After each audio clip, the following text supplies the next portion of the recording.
we shall live in peace.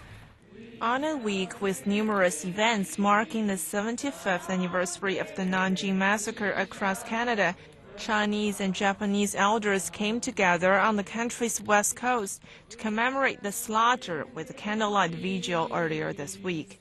Canadians of Chinese and Japanese descent came together to initiate reconciliation measures of the Nanjing Massacre that happened 75 years ago at a roundtable discussion that was held in the Canadian city of Vancouver on Sunday afternoon. The group, first of all, wants to raise awareness of the massacre that left an estimated 300,000 Chinese dead at the hands of the invading Japanese army, and secondly, for the current Japanese government to acknowledge and apologize for the massacre.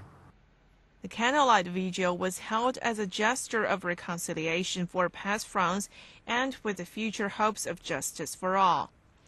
With about 70 people gathered for the roundtable, the visitors first watched the film Tour Memories of Nanjing by Japanese filmmaker Nanjing Massacre that told the story of the massacre through interviews with former Japanese soldiers stationed in Nanjing and Chinese survivors. Following the roundtable discussion, CNC spoke to a few of the participants to ask them about the importance of bringing people together to create a greater understanding about what occurred. The event was being held at the childhood home of author Joy Kugawa. Following Japan's 1941 bombing of Pearl Harbor, Canada declared war on Japan and interned all Japanese Canadians and confiscated their belongings, including this house.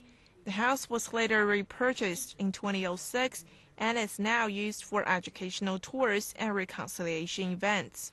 The 77-year-old Kogawa told CNC, as a Canadian, she felt it was her calling to talk about issues that are difficult to discuss, particularly in Japan, to learn the truth.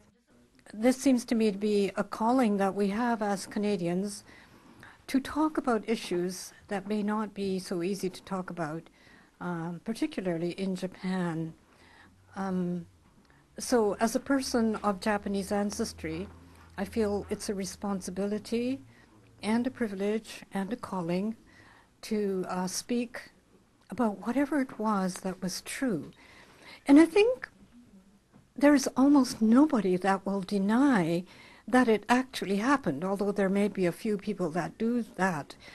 But people do know history, so people know that these things happened. And if there is a victim, if there is a victimizer, it needs to be clearly stated. As founder of an activist group, BC Alpha Thekla Lit has also dedicated to promoting awareness of Japan's wartime atrocities in Asia. If we come together and then have the common understanding and learning of the rape of Nanking, and then we committed to try to work towards reconciliation, redress, and peace, then there is basis for us to work further. And we believe our work can even, in turn, influence the people back in the East Asia. And hopefully, this will bring some peace to us. Kogawa second that diminishing the facts and history is barbaric and savage. If you want to try to diminish what happened by arguing about the numbers and saying, oh, there weren't that many people, if you want to say that kind of thing, that is, it seems to me, not an appropriate response to the event itself, which was unspeakably barbaric and savage, and needs to be acknowledged that this was in the human condition. It exists in the human condition. It's not a question of blame. It's a matter of seeking to understand oneself how these things can happen.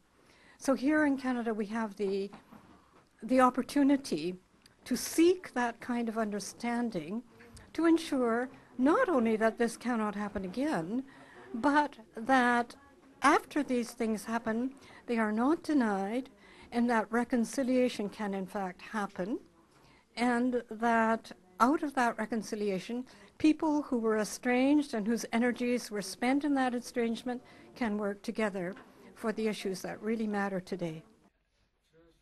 Tatsuo Kage, a 77-year-old Tokyo native who has lived in Canada for the past 35 years, said one of the reasons why so many Japanese are in denial about Nanjing was that reports of the massacre were not published in Japanese media at the time. Well, I think it's more like whitewashing that history of Japan, I think. Conservative people are trying to minimize what Japanese did during the 1930s.